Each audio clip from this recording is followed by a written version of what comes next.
Hello दोस्तों, आज मैं एक ऐसे मूवी को एक्सप्लेन करने वाला हूँ जिस कहानी में एक लड़का गायब होकर कुछ ऐसा करता है जो आप कभी सोच भी नहीं सकते हैं। वो लड़का ऐसा क्या करता है ये कहानी देखने के बाद ही मालूम होगा। तो हम कहानी की शुरुआत में हम देखते हैं एक कमरे में एक पागल दीवार पर नक्शा बना रहा होता है और फिर नक्शा बनाते बनाते वह पागल की मौत हो जाती है। और तभी वहाँ पर एक आदमी आता है जो आदमी उस पागल से वहाँ पर नक्शा बनवा रहा होता है क्योंकि वह किसी को ढूंढ रहा होता है। फिर सीन चेंज होता है और हमें एक लड़के को दिखाया जाता है। उस लड़के का नाम माइकल होता है और वह साइकिल चलाते हुए जा रहा होता है। उसकी एक क्लासमेट होती है जिसे वह पसंद करता है।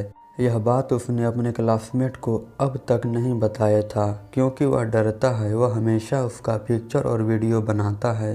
एक दिन हम देखते हैं उसके स्कूल में एक लेडी पुलिस आती है और स्टूडेंट्स से बोलती है कि आपके स्कूल से एक बच्चा गायब है, बहुत दिनों से नहीं मिल रहा है। वह लेडी ये बात स्कूल में सभी बच्चों को बताती है और वो लेडी पुलिस और कोई नहीं, वह माइकल की माँ होती है। तभी हम देखते हैं माइकल की नोज से खून आने लगता है और उसके क्लासमेट उसे दो बच्चे उसे तंग करने लगते हैं और वो भागकर बाथरूम में आकर गेट बंद कर देता है। बाथरूम में भी उसे तंग करने लगते हैं। माइकल हमेशा परेशान रहता था। वह हमेशा मन में सोचता था, काश मेरे पास कोई सुपर पावर होती तो मैं इन लोगों को मजा चखाता। माइकल आज भी काफ़ी एक्साइटेड होता है क्योंकि उसकी क्लासमेट के घर पार्टी होती है। वो काफ़ी खुश होता है। वह कॉस्ट्यूम खरीदने के लिए एक शॉप पर जाता है, अपने लिए एक कॉस्ट्यूम देखने लगता है।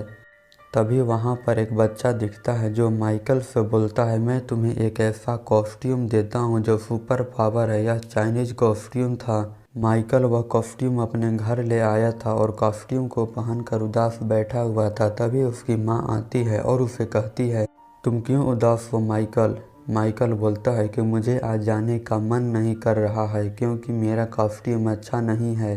उसकी माँ बोलती है, तुम जैसा हो वैसा ही बनकर रहना, कभी भी दूसरों को कॉपी मत करना। मेरा बेटा सबसे प्यारा। माइकल के पिता की मौत हो चुकी थी। माइकल की माँ उससे बहुत प्यार करती थी। वह अपने पिता को मिस किया करता था। अगर मेरे पिता जिंदा होते तो मैं उन्हें सबक सिखाता।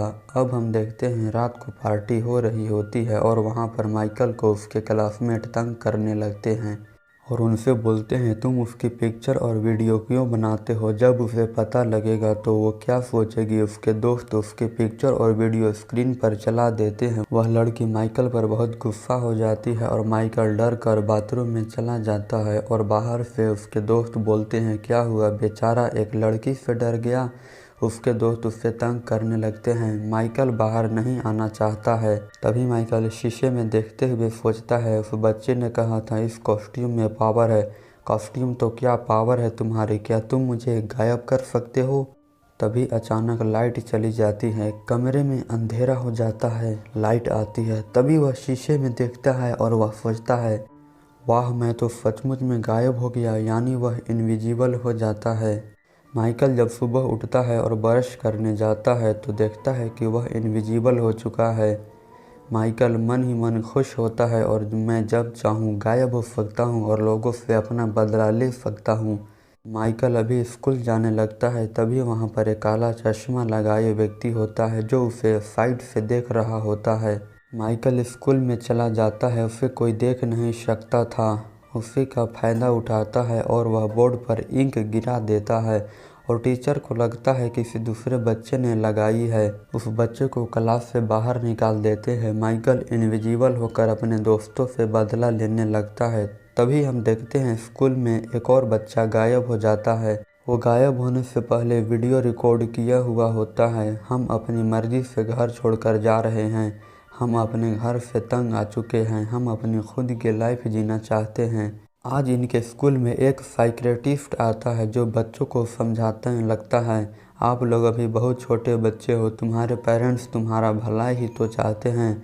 माइकल को ऐसा अनुभव होता है कि वह दोबारा इनविजिबल हो रहा है। तभी वह स्कूल से अपने घर जाने लगता है। सबको लगता है कि साइकियाट्रिस्ट की बात उसे बुरा लगा है। वो अपनी बहन के पास जाता है। उसकी बहन देखती है तो उसको माइकल के कपड़ा दिख रहा होता है पर वो गायब है। बहन चिल्लाकर बोलती है, भाई आप तो सुपरमैन हो, तभी माइकल उसके मुंह पर हाथ रख देता है। चुप रहो, ये बात किसी को मत बताना। मैं तब से इनविजिबल होने लगा हूँ, जब से वह कॉस्ट्यूम लिया हूँ। उसमें कुछ तो पावर है। तभी वहाँ पर माइकल की मॉम किसी से फ़ोन पर बात कर रही होती है। माइकल इनविजिबल होकर उनके पास जाकर बैठ जाता है, क्योंकि मॉम माइकल को नहीं देख पाती है और माइकल को उनकी बातें सुनकर पता चलता है कि वह उनका अपना बेटा नहीं है, वो माइकल को गोद ली हुई होती है। तभी अचानक परेशान होकर वहाँ से चला जाता है। मॉम को ऐसा लगता है यहाँ से कोई गया है। माइकल को गायब होने वाली बात उनकी मॉम को जानकारी नहीं थी और हम देखते हैं माइकल एक जगह पर बैठकर झूल रहा होता है। तभी वहाँ पर एक लड़की आती है और वह लड़की देखती है यह झूला अपने आप झूल रहा है, वो उसे दिखाई नहीं देता है। तो लड़की वहाँ पर जाकर बैठकर उससे बातें करने लगती है। तो माइकल बोलता है, तुम्हें डर नहीं लग रहा है क्या? वह लड़की हंसते हुए बोलती है, नहीं, और दोनों में अच्छी दोस्ती हो जाती है। वह लड़की वही थी जिसे माइकल पसंद किया करता था। उस लड़की को मालूम नहीं था वो सुपरमैन माइकल ही है। माइकल सोचता है कि मैं उसे बता दूं कि मैं ही वह सुपरमैन हूँ। आगे हम देखते हैं वो लड़की रस्सी पर चलने की कोशिश कर रही होती है। वहाँ पर एक ट्रेनर भी होती है। तभी हम देखते हैं अचानक कुछ लोग आते हैं और उस लड़की को किडनैप करके ले जाते हैं और माइकल उसे बचाने की कोशिश करता है, लेकिन वह उस लड़की को नहीं बचा पाता है। तभी हम देखते हैं वो लड़की ऐसे जगह पर होती है, उसके आसपास कुछ लोग होते हैं। कुछ लोग उसके मुंह और बॉडी को टेस्ट करते हैं, ये पता लगाने के लिए कहीं वो बच्चा तो यह नहीं। यहाँ तक कि उन लोगों को ये भी पता नहीं होता है कि वह लड़की है या लड़का, उसका नाम क्या है, वह कहाँ पे रहता है। टेस्ट के बाद पता चलता है कि उसके पास कोई पावर नहीं है, तो उसे ले जाकर एक कमरे में बंद कर देते हैं। उसके स्कूल के दोनों दोस्त वहीं पर कैद थे, जिनकी तलाश पुलिस कर रही थी और उनको भी इसी टेस्ट के लिए लाए गए थे। इधर माइकल सोचता है जल्द से जल्द वो गायब होकर अपने उस लड़की को बचा लेगा। वो अपने कॉस्ट्यूम पहनने जाता है। तभी उसका वो पावर वाला कॉस्ट्यूम 2 टुकड़ों में बटा होता है और वो अपनी माँ पे गुस्सा होता है और ये कहता है, आप यही चाहती हैं कि मैं अपनी मर्जी ना करूँ, कभी आगे ना बढ़ूँ, आप मेरी रियल मॉम नहीं हो। वो तेज़ी से साइकिल चलाते हुए समुद्र किनारे आ जाता है। उसकी मॉम काफ़ी उदास हो जाती है और वह वहाँ पर वही आदमी मिलता है, काले चश्मे वाला, जो पहले भी माइकल को छिप कर देख रहा होता है। वह आदमी माइकल को कहता है, जो पावर तुम्हारे अंदर है वह पावर मेरे अंदर भी है। वह पावर तुम्हारे अंदर क्यों आई? क्योंकि तुम मेरे बेटे। और वह आदमी ये भी बताता है कि तुम्हारी रियल मॉम भी गायब हो जाती थी। कहानी फ्लैशबैक में जाती है कई साल पहले, जब मैं रसिया में रहा करता था, तो वह जगह कुछ लोगों की वजह से वो जगह तबाह हो गई थी। उसके साइड इफेक्ट की वजह से कुछ लोगों में सुपर पावर आने लगी। उन लोगों की अलग टीम बनाकर एक जगह पर कैद करके रखा जाने लगा। जो हमें कैद करके रखा था वह बहुत जालिम इंसान था। वो अपने काम के लिए हमें यूज किया करता था।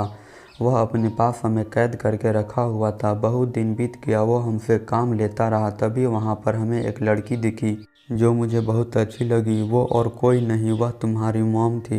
जब तुम पैदा हुए तो हम दोनों ने यह सोचा कि हम यहाँ पर नहीं रहेंगे, हम तुम्हें लेकर यहाँ से बाहर निकल जाएंगे, और हम तुम्हें वहाँ से लेकर भाग गए तो वहाँ के लोग हमारे पीछे लग गए। वो तुम्हें अपने यूज के लिए, तुम्हारी मॉम ने अपनी जान दे दी तुम्हें बचाने के लिए, और हम दोनों से कहा कि तुम दोनों यहाँ से बहुत दूर चले जाओ। हम दोनों साथ में नहीं रह सकते थे क्योंकि पकड़े जाने का डर था, इसलिए मैं तुम्हें वह लेडी पुलिस के पास छोड़ आया, क्योंकि उसकी कोई औलाद नहीं थी। तभी माइकल पूछता है, यह पावर कॉस्ट्यूम में नहीं, मेरे में पहले से ही थी? माइकल के पिता बोलते हैं, हाँ मेरे बेटे, यह पावर तुम्हें हमसे मिली है। माइकल के पिता बताते हैं कि मैंने मन की बात पढ़ सकता हूँ। मैं उस लेडी पुलिस की मन की बात पढ़ी थी। वह बहुत अच्छी इंसान है, वो तुमसे बहुत प्यार करती है। तभी माइकल की माँ माइकल को ढूंढते हुए वहाँ पर आ जाती है और माइकल उनसे पिता के कहे अनुसार उनसे माफ़ी भी मांगता है। वह दोनों खुश हो जाते हैं और घर आ जाते हैं। तभी वहाँ पर साइकियाट्रिस्ट उसके घर पर आ जाता है और वह सारी बातें जान जाता है कि माइकल गायब हो सकता है।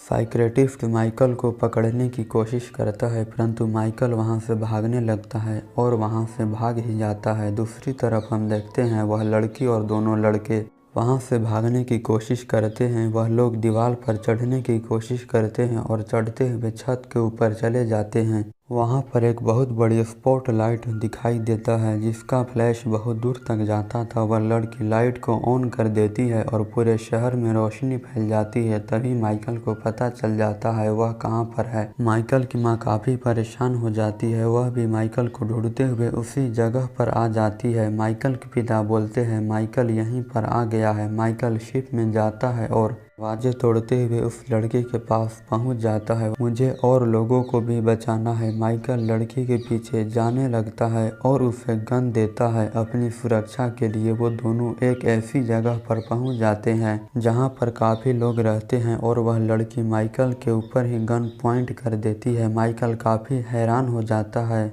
वह सोचता है हो न हो यह काम उन्हीं लोगों का है। तभी माइकल एक बूढ़े आदमी को देखता है वह लड़की और उस साइकियाट्रिस्ट को अपने कंट्रोल में ले चुका था। वह बूढ़ा व्यक्ति पैरालाइज भी होता है। वह सिर्फ कंट्रोल की वजह से लोगों को अपने वश में करवाता है और काम करवाता है। वह लड़की बेहोश हो जाती है और शिप को पानी के अंदर ले जाता है और वह बूढ़ा व्यक्ति माइकल को किसी दूसरे कंट्री में ले जाना चाहता था। तभी दूसरी ओर वहाँ पर माइकल की मॉम और डैड आते हैं। उन्हें पता चलता है कि माइकल को वो लोग ले जा चुके होते हैं। तभी माइकल अपने पावर की वजह से सभी लोगों को मारने लगता है और शिप के अंदर हर एक चीज को बर्बाद कर देता है और वह माइकल और उस लड़की को लेकर समुद्र के बाहर आ जाता है। उसकी माँ काफी खुश होती है। वहाँ पर काफी भीड़ इकट्ठा हो जाती है। माइकल उन्हीं लोगों के सामने गायब हो जाता है तो उनके पिता बताते हैं यह राज किसी को मत बताना वरना तेरे लिए अच्छा नहीं रहेगा। हमें यह बात दुनिया से छुपानी होती है जैसे मैंने छुपाई है। तुम अपना हमेशा ख्याल रखना और यह बात पब्लिक में किसी को मत बताना और एक नॉर्मल आदमी की तरह रहना। तुम्हारी जिंदगी बहुत आसान हो जाएगी। और माइकल के पिता सभी लोगों के मन से वह बीती हुई घटना डिलीट कर देते हैं। फिर हमें दिखाया जाता है किडनैप हुए बच्चों के लेकर बात चल रही होती है तो वह लेडी पुलिस बोलती है इन बच्चों को मैंने बचाया है। सारे लोग उन्हें थैंक्स बोलते हैं। फिर अगले दिन हम देखते हैं माइकल एक नॉर्मल स्टूडेंट की तरह स्कूल जाने लगता है।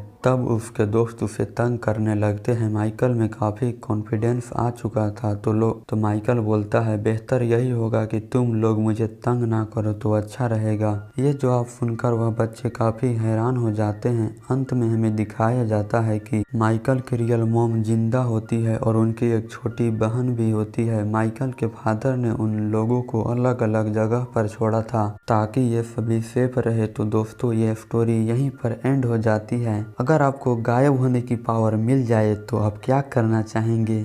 आप हमें कमेंट में बताएं। यह कहानी पसंद आई हो तो वीडियो को लाइक करें, शेयर करें और ऐसे ही मूवी की अलग अलग स्टोरी को देखने के लिए हमारे चैनल को सब्सक्राइब करें और बेल आइकन को प्रेस करना ना भूलें। Thanks for watching.